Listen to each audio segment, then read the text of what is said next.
The employees at the Keith Street Post Office in Cleveland threw a party for a coworker. Good evening, I'm Josh Rowe. And I'm Catherine Marchand. And this isn't just any coworker. Let's say he knows his way around the city. News Channel 9's John Madewell joins us now with his story. John?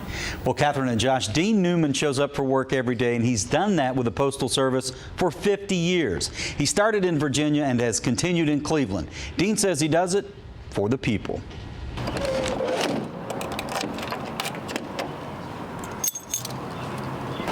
About it. Dean Newman goes through the same routine every day. He's 78 and takes pride in getting mail to the people of Cleveland. I like serving people. That's why I like this business route where I can walk, keep myself in shape, and meet my customers and get to know them. Over the years, they've come to know him. He's just the sweetest gentleman. I mean, every time I see him, he speaks. 50 years is a long time, especially to be doing a job where you're up moving around in the weather and carrying things. It's amazing. In his half-century on the job, Dean has seen some things. I saw a building explode one time. It was a gas explosion. Mailbox after mailbox, customer after customer, Dean stays the course. For him, it's a perfect fit. Almost feels natural. I remember my first day as if it were yesterday, and everything in between. Dana Taylor has worked alongside him for the past 17 years. He's a wonderful guy, nice man, real conscientious worker, does a good job on his route. In the 80s, Dean and his family moved to Cleveland. He visited from Virginia and fell in love with the city and its people. That hasn't changed. And I love Cleveland, and I love my job. Indeed. Now, Dean told me he has no plans to retire anytime soon, and you can see he is in great shape. He is still working on increasing his nest egg. Josh and Catherine, back to you. John, thank you. We asked Dean what he thought about the discussion of shutting down the Postal Service. He told us he didn't want to see it go into private hands. He likes the way it operates now. Clearly. Obviously. There's only one more night of preparations left before the 35th Riverbend Festival kicks off. Today, News Channel 9's Hannah Lawrence spoke with volunteers helping getting everything ready. Hello, Hannah. Josh and Catherine, sorry.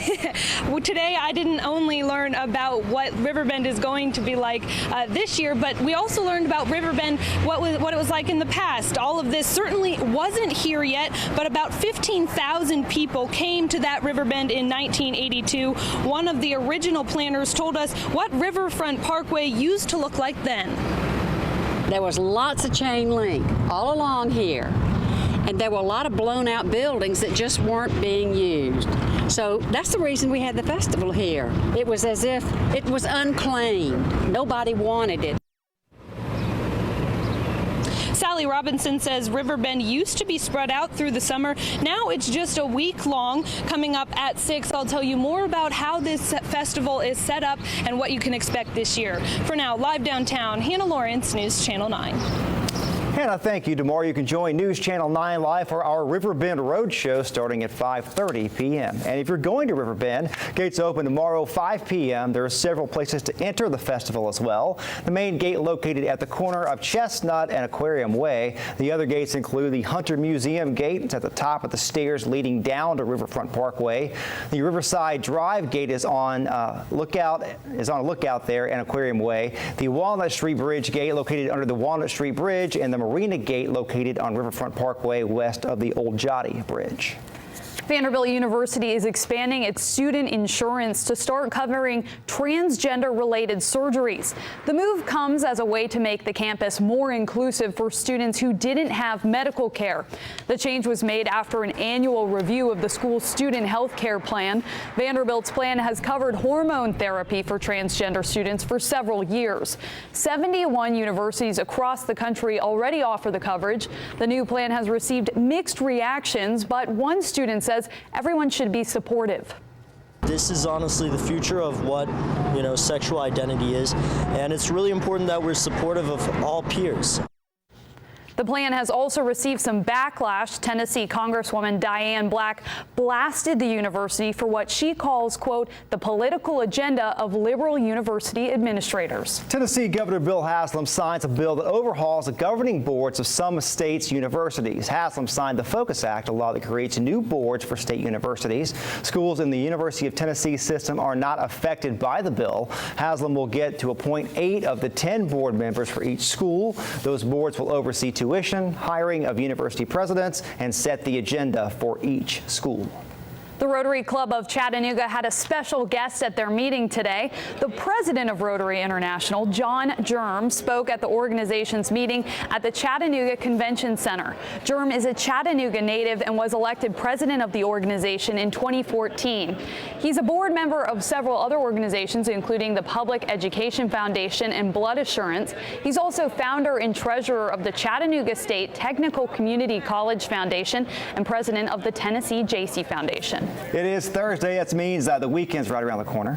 And our very own David Glenn has a few suggestions for your weekend plans. He joins us with this week's edition of Dave's Picks. Well, as we mentioned earlier on, and Hannah Lawrence was down there at the riverfront, Riverbend Festival, of course, is a big event for the weekend. This all kicks off tomorrow. Thomas Rhett takes the stage Friday night, Hart Saturday night, and then Chris Young on Sunday night. Again, we're going to have our road show live tomorrow at 5:30, and then each and every night of Riverbend, I'll be providing the weather forecast. I'll have it on the weeknights. Bill Race will have it on the weekends. We've got you covered should weather be a threat. Also going on in conjunction with Riverbend is a Blue Cross Blue Shield Riverbend Run 5K 10K. That is coming up early Saturday morning along Ross's Landing. That's a great run. I've run that in the past. But runners have got a bit of a choice. You can run that one or the one I was about to mention, the Enterprise South 10K. That was also coming up Saturday morning. So you got to pick and choose which race you're going to run. Either one should be a great time and perfect weather for those races as well. One other event that's perfect for hot weather, Chattanooga Zoo. The ice cream social going on Saturday from 3 to 6 p.m. It's an additional charge for a $5 wristband. You get to taste treats from all around the world and all you can eat ice cream. And it's perfect weather for that. Again, that's Saturday afternoon at the Chattanooga Zoo. Here's a look at the forecast, at least for the next 3 days into the weekend. Look at those temperatures. 92 tomorrow, mid-90s Saturday and Sunday. If you want to see the next 4 days, I'll tell you all about it coming up after the break, if we'll see any rain or if it'll stay hot. David, thank you. The low-fare carrier service Megabus is back in Chattanooga. Megabus resumed service Wednesday at a temporary bus stop at 709 South Beach Street. But the company does plan to expand its services throughout Chattanooga. Megabus operates 7 days a week from the scenic city. From Chattanooga, you can take a Megabus to Atlanta, Chicago, Indianapolis, Louisville, and Nashville. Money is stolen from a woman, and now she's accusing someone she trusted more than most others. Calvin Sneed joins us with that and what else is coming up at 6. Calvin? Catherine, Josh, the woman tells me she thinks the woman hired to help her also helped herself. At 6, who's now investigating how much money was stolen and warning signs to look for to protect yourself if you're ever in a similar situation. Plus, a mess in Marion County, where these logs came tumbling off the truck hauling them and how long it took to get the road reopened. Those stories and more coming up on News Channel 9 at 6. Josh, Catherine, back to you. Calvin Sneed, thank you, sir. Coming up, lending a hand. We'll tell you how a risky surgery became the first successful surgery of its kind in North Carolina. Cam 9, a live look here at Rock City, kind of over Lookout Mountain a little bit. This shot brought to you by CHI Memorial. It is a warm day out there. Yeah. It is a gorgeous day out there. It is very nice. Yep. You know, the clouds out there filtering the sunshine a bit, but it is providing at least a little bit of relief, some type of shade, and we'll need it because each day for the next several days gets hotter and hotter. Does it get more humid? That's what I care about. We're going to add that in next week. We add that in next week, and then you get the afternoon thunderstorms. So a lot will be changing over the next several days. Good question, though. Looking at the radar now, the air dry. Not much happening locally nor across the region. A couple of sprinkles south of Birmingham, but that's about it from all the cloud cover that's across the region. So we're partly sunny, 87, humidity low in the 20% range, a very light breeze out of the east-northeast. Our high today, 88, after that cool, comfortable low of 58. That was a good 6 degrees below average, but 6 degrees above the record of 52. It still felt very nice. But around the viewing area and away from the city, temperatures were a little cooler. Cleveland had a low of 54, Athens 52, lower 50s at Fort Payne. The coolest, Murphy, 48 this morning. And again, you see the clouds coming in from the south and west. These will stick around through the evening hours, kind of clearing out overnight, but again, not bringing any rainfall across the region. And again, it's kind of holding temperatures in check right now, mostly mid to upper 80s, though Calhoun around 91. But again, this is the last day for a while where we stay below the 90-degree mark, because I think tomorrow we'll easily reach the low 90s and then mid-90s over the weekend. So again, those clouds do extend far inland from the clouds right along the Gulf of Mexico, but even down there, most of the showers are south of the coastline along the stalled front. So we got high pressure just north of Nashville over the Ohio Valley, keeping us dry. The southerly breezes bringing all that heat and humidity back to the west over the plain states. They are hot, and they're going to see at least some scattered thunder showers the next several days. This is our future track through tomorrow morning. We stay dry. Showers just to our north will stay north over the Ohio River Valley. So late tomorrow, we see a lot of sunshine. Good start to River Bend. Thunderstorms stay along the Gulf Coast. This takes us towards Saturday. Again, a lot going on around us. With that dome of high pressure over us, we remain dry. Eventually, we're going to be back in this type of pattern by early next week with the humidity back. That'll lead to some of those late day pop-up showers, which you'll see in the 7-day forecast. So the forecast track starting tomorrow morning, a fair sky, rather comfortable temperatures, low 60s. Tomorrow afternoon, looking at highs, lower 90s, hotter with an east northeast breeze. 7-day forecast as high as in the mid-90s through Sunday. And again, a few minutes ago, I promised the next 4 days. There they are. 90s remain in the forecast through Tuesday. But notice also the chance of pop-up storms gets a little higher starting early next week, and then especially Wednesday and Thursday. So none of these are all-day rainfall events. But with a huge outdoor festival like River Bend, we have to watch this very carefully. So I would really, be aware Tuesday through Thursday, a chance for some thunderstorms, although they're scattered. Right. May not necessarily mean it'll be over Ross's Landing, but should there be any storms, there'll be a threat. We'll be there providing weather updates. There is a lot to watch during that week, but yes, there is. It is summertime. It is. What you do you expect? that. Yep. Yeah. Thank you, David. Sure. We appreciate it. Let's now check in with Beth Newhoff with a look at your afternoon traffic. Hello, Beth. Hi, Josh. Well, let's go ahead and start with a couple of accidents working right now. Signal Mountain Boulevard at the Space House, just to us, an injury accident. So I'm working to get updates on that to see how that's affecting traffic up and down Signal Mountain Boulevard and Road. Shallowford Road at Northmore, also an accident working. Taking a look at our traffic tracker. Of course, there's just a lot of red going on. I guess folks are getting ready for the weekend and traveling around, getting home from work, but there's a lot of congestion, 75 north and south into the split. Let's go ahead and bring up our TDOT camera. As we see on 24 at Seminole Drive, this is right at the other side of the ridge cut, the east side of the ridge cut, where traffic both east and west, very congested. This is the case all the way across town. Beth Newhoff, News Channel 9 Traffic. Beth, thanks so much. Coming up, a celebration of life. How the memory of a woman who shared her fight for breast cancer lives on.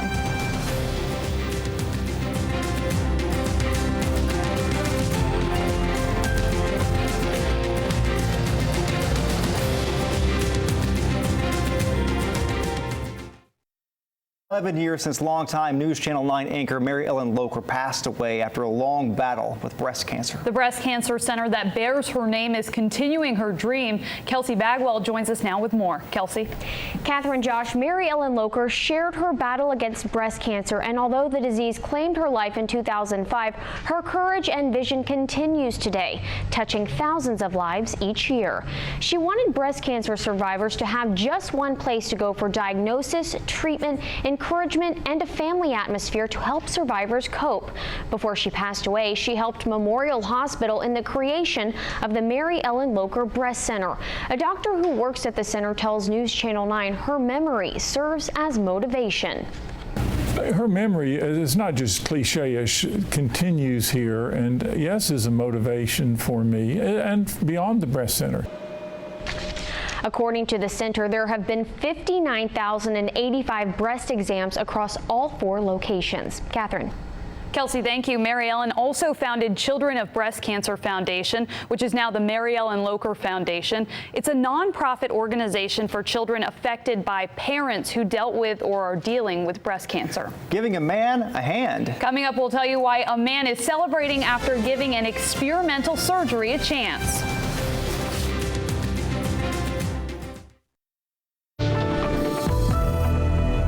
Welcome back to News Channel 9 at 5:30. A man in North Carolina received the state's first successful hand transplant. Rene Chavez lost his hand in an accident when he was a child 50 years ago. Chavez, who lives in Texas, read about the operation online and thought there may be a chance it would work. The operation lasted 12 hours and was performed by a Duke Health team that consisted of 17 surgeons. Doctors say the rehabilitation process will take a while as the veins, nerves, and bones reconnect. Summer now upon us. That means hot temperatures and scorching sun. Studies say if you do not protect yourself, you're headed for sunburns, even wrinkles, and worse, skin cancer, which is on the rise. Doctors are sending out reminders about the possibility of skin cancer caused by exposure to harmful UV rays, but it's not that complicated to stay safe. Avoid the sun in the middle of the day. Cover up and wear sunscreen. Experts recommend putting on sunscreen at least 15 minutes before heading out in the sun and reapply frequently. Obesity is an increasing problem in the United States, and a new study is showing that gender may be a factor. The Centers for Disease Control and Prevention conducted the study that shows women are more affected by obesity than men. Looking at national body mass index data, the report indicates that the obesity rate among U.S. women surged from 2005 to 2014. It increased from 35% to 40%. For men, the rate held steady over the same period at around 35%. Researchers don't know the cause of the jump, but they say all women are not affected equally. Coming up, a sweet surprise. How a day stuck in traffic turned into the surprise of a lifetime for one Georgia mother.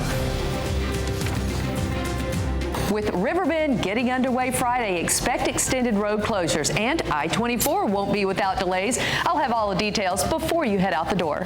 And in the weather, we're really expecting those temperatures to get heated up in the 90s over the weekend. Ooh, it's going to be a hot one. Join us anytime between 4:30 and 7 a.m. The trial of Baltimore police officer Cesar Goodson began today. Goodson was the driver of the transport van where prosecutors say Freddie Gray suffered a fatal spinal injury. Goodson is the third of 6 officers to go on trial, but he faces the most serious charges, including second-degree depraved heart murder, involuntary manslaughter, and manslaughter by vehicle. After meeting with President Obama, Senator Bernie Sanders says he looks forward to meeting with presumptive Democratic nominee Hillary Clinton in the near future. He said he wants to see how they can work together to defeat Donald Trump. After the final Super Tuesday contest, Sanders congratulated Clinton on a very strong campaign. However, he did not mention dropping out of the race. Medical marijuana now legalized in Ohio. Governor John Kasich signed the bill yesterday. Lawmakers passed the bill last month to head off a threatened ballot issue aimed at relaxing access to medical marijuana. The new law takes effect in 90 days, requiring that medical marijuana be available within 2 years. Patients will not be able to buy medical marijuana in Ohio until 2017 or early 2018. A recent Twitter heist revealed the most common password. The most common password is the numbers 1 through 6. Nearly 33 million Twitter users were hacked, and more than 120,000 of those had those numbers as a password, according to a security company leaked source. Twitter says it is confident its systems were not breached. Officers do traffic stops all the time, but they've probably never seen anything like this before. 3 officers pulled over a woman as she left her apartment to volunteer at a summer feeding program for children. But the traffic stop turned out to be an elaborate plan to surprise her with her son's early homecoming from Iraq. Staff Sergeant Robinson will be returning to Iraq, but says he's grateful for the time he has had at home with his family. Good for them. That's all the time we have for News Channel 9 at 5:30. News Channel 9 at 6 starts in 60 seconds. You're watching News Channel 9 at 6 with Kim Chapman, Kelvin Sneed, and Storm Track 9 weather with Chief Meteorologist David Glenn. This is News Channel 9 at 6 in HD. The comfort and sad piece shared by a Chattanooga husband and his disabled wife has been shattered by money missing from her purse. Good evening, I'm Kelsey Bagwell. And I'm Calvin Sneed. Investigators are looking into the possibility that a caregiver may have taken the money. Tonight, the couple is seeking answers. Dorothy Jennings needs help getting around. A form of muscular dystrophy years ago left her blind and wheelchair bound. I need help lifting her because it's just like dead weight, you know. But the Jennings say one worker hired to help from Chattanooga Supportive Services also helped herself. She was acting real funny, and I was wondering why. Mrs. Jennings keeps her money close by. In fact, in her purse, usually in the chair behind her. Last Friday came a shock. Everything was scattered in the chair. She says, my money in there. She went to crying. The Jennings say $800 was missing from the purse, money used to pay bills and purchase medicine. Jennings says he called the company, and he also called her insurance company.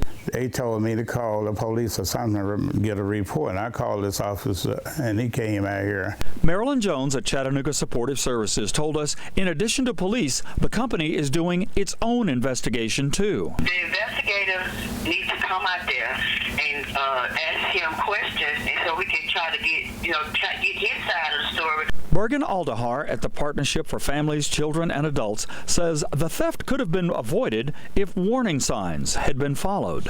You're getting those messages for a reason, and if you don't feel right about the situation, I think it is always better to address something that you feel uncomfortable about. With police and company investigations ongoing, Mrs. Jennings is trying to be optimistic about her money.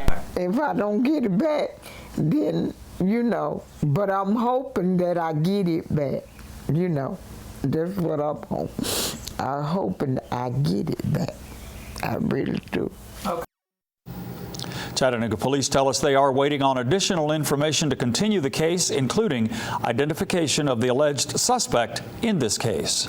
The man accused of killing one person and wounding 3 others went before a judge today. Investigators say Cortez Sims killed Talitha Bowman in a shooting at College Hill Courts Apartments. Bianca Horton and her 1-year-old daughter were also injured in the shooting. Horton was scheduled to testify for the state, but was murdered last month.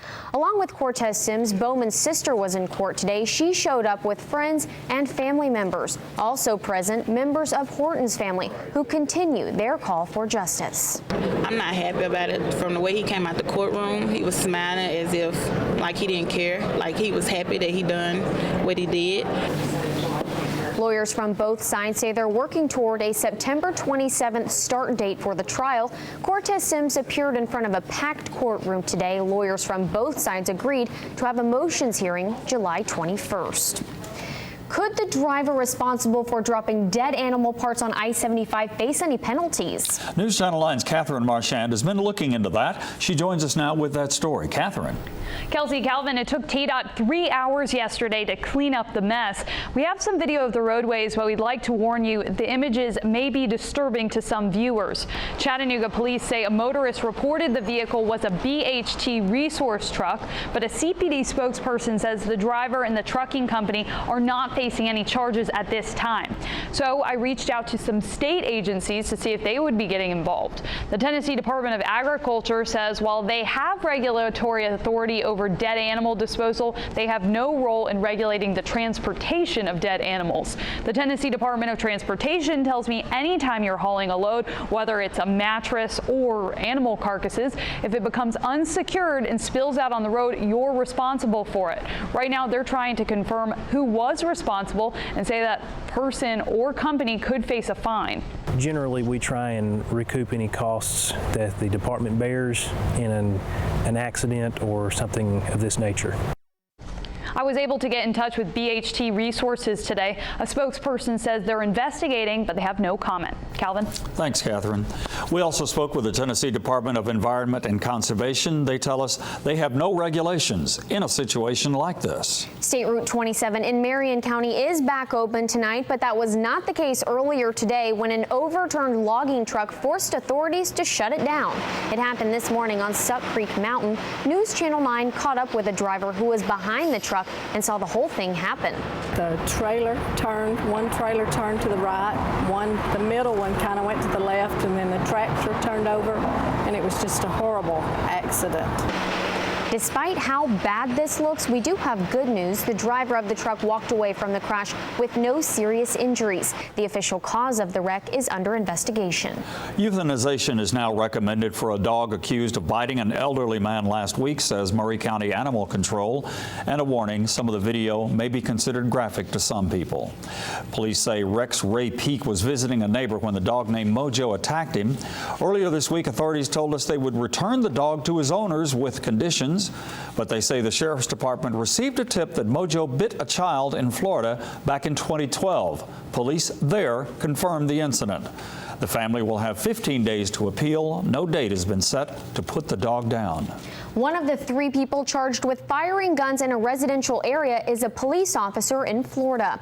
A spokesman for the Bradley County Sheriff's Office confirms C.J. Renee Hammock is employed by the Plantation City Police Department.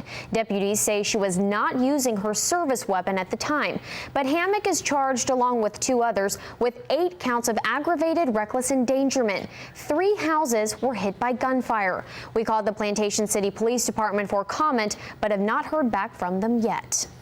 Bradley County Sheriff can continue to use Facebook to promote his religious beliefs, at least for now.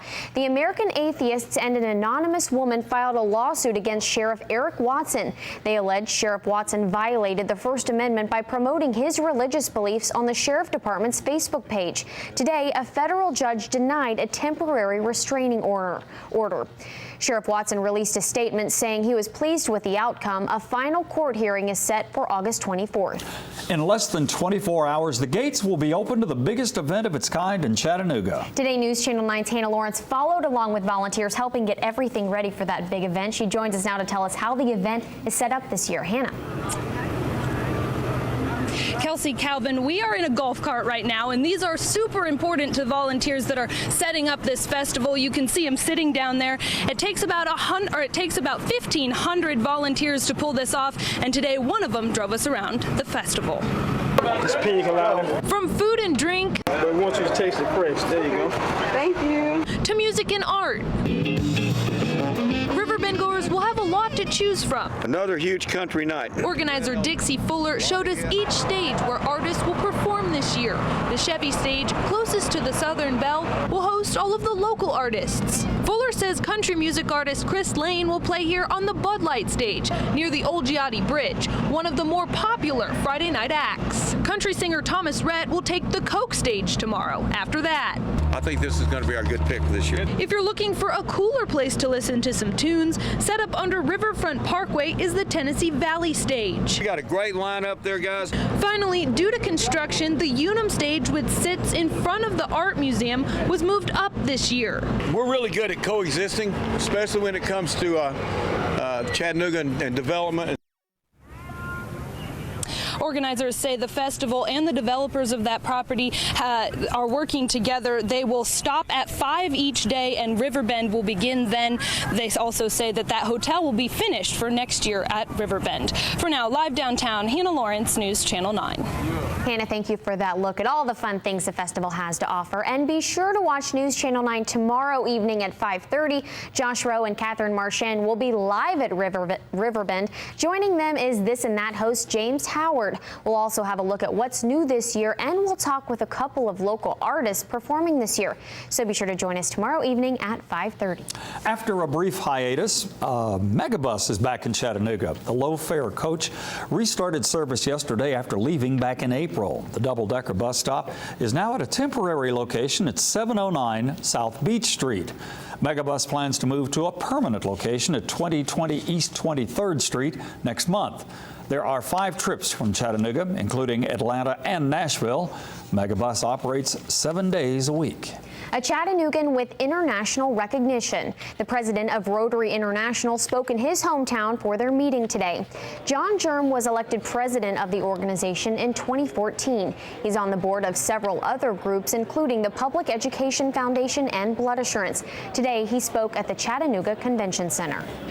The vision of a former colleague and friend continues more than a decade after her death. 11 years ago today, News Channel 9 anchor Mary Ellen Locher passed away away after a long battle with breast cancer. Josh Rowe joins us now with a look at how Mary Ellen is still helping people today. Josh. Kelsey, Calvin, Mary Ellen wanted breast cancer survivors to find everything they need: diagnosis, treatment, and encouragement, all in one place. That dream became reality in the Mary Ellen Breast Cancer Center at CHI Memorial Hospital. After battling the disease for so long, Mary Ellen, or Mel, as many people knew her, came up with her vision. Dr. Maurice Rawlings remembers her fight, her spirit, and her determination. He was her doctor and saw Mel for 7 years. Many other facilities imitate what it is that we do, and that's a good thing.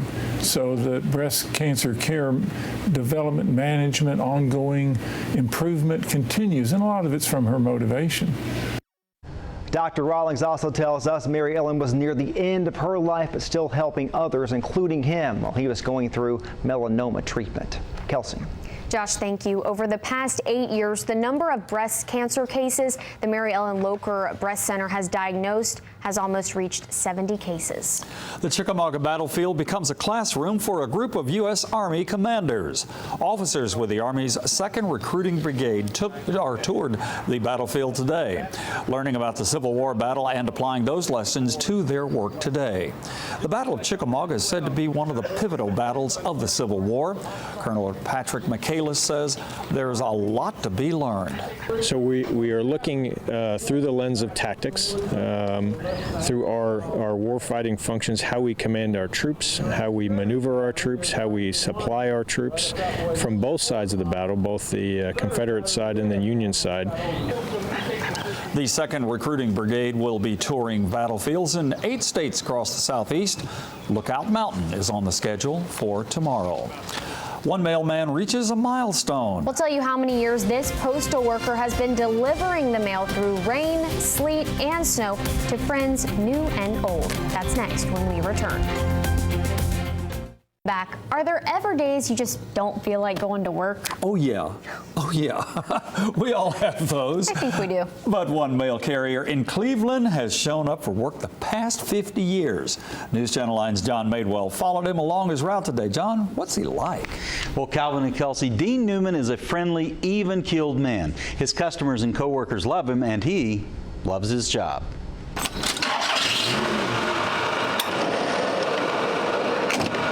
Dean Newman has delivering the mail down to a science. He's been doing it for 50 years, starting in Virginia in March of 1966. For him, the post office is a perfect fit. Almost feels natural. I remember my first day as if it were yesterday, and everything in between. In his days and years, Dean has seen some things. He once saw a building explode from a gas leak. A couple of dogs have nipped his legs, and yes, he's delivered mail in the rain, sleet, and snow. My first year at the post office, we had a blizzard, and I got frostbite on my ears, and it was painful for several years thereafter. As you would imagine, he's built a relationship with his customers. He's just the sweetest gentleman. I mean, every time I see him, he speaks. 50 years is a long time, especially to be doing a job where you're up moving around in the weather and carrying things. It's amazing. I love Cleveland, and I love my job. It is clear that he does love his job, and he's in great shape. Now, I asked him how he felt about the discussion of closing the Postal Service. Not surprisingly, he's not in favor of that or of it going into private hands. Dean says it's just fine as is. Calvin? Thanks, John. Dean Newman is 78 years old and has no plans of retiring anytime soon. He says he wants to continue building his nest egg. Moving on now, President Obama makes his pick. The Hillary Clinton campaign celebrating after a big White House endorsement, how challengers on both sides are reacting to the news. That's tonight on News Channel 9 at 11. Temperatures for highs today creeping back into the upper 80s, close to that 90-degree mark. And tomorrow, we'll start seeing more of those 90s all around the region. More on how hot we'll be through the weekend and the rest of the 7-day forecast after the break. 9 camera sponsored by CHI Memorial. Oh, just look at that. It's from the top of CHI Memorial. Looking at Lookout Mountain off in the distance. There's Elder Mountain over in the corner. Just a beautiful, hot day. Yeah. Yes. And it's only getting hotter. And it's only getting hotter. Now, let me say one thing also. With high pressure sitting over us, puts a lid on the atmosphere. So on sunny days like this, the ozone levels are high. Now, that's pollution you don't see, okay? But when you get air stagnation, the air quality gets poorer, then you get those code orange alerts. That's coming up tomorrow. You call that a dome of high pressure. A dome of high pressure. I'll show you what that means. It's like a snow globe. It traps everything in there. It can't move around, and if you have any breathing difficulties, you'll sense that when you walk outside tomorrow. So let's take a look at the radar view. High clouds are out there, just some high clouds, but nothing as far as rain across the entire region. And that'll remain the case for the next 2 days. So because of that, there's that code orange air quality alert for tomorrow. Once we start getting more of a breeze from the south, humidity levels up, and some afternoon daily thunder showers, that level will come back down. So please keep that in mind for tomorrow. Here are the temperatures next 2 days, low 90s Friday, mid 90s over the weekend.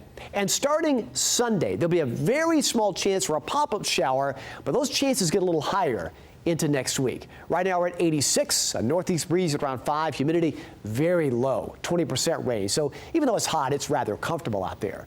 Low this morning, 58. Thanks to the dry air, we can reach those levels at night, and overnight tonight will drop back to the low 60s, but the high today was around 88. Lows this morning were quite cool around the viewing area. Murphy the coolest at 48. Even Athens around 52. Same thing in Fort Payne. Scottsboro 54. Dalton also 54. Lafayette in the mid 50s.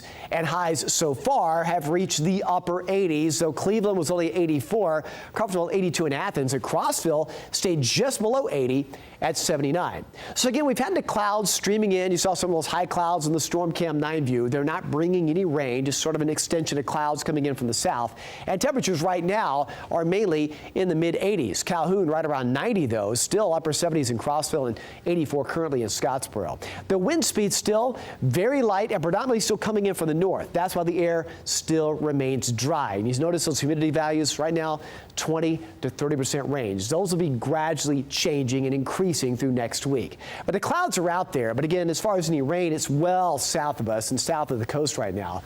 High pressure remains dominant, bringing in that northeasterly breeze, putting that dome or lid on the atmosphere. So it's a sinking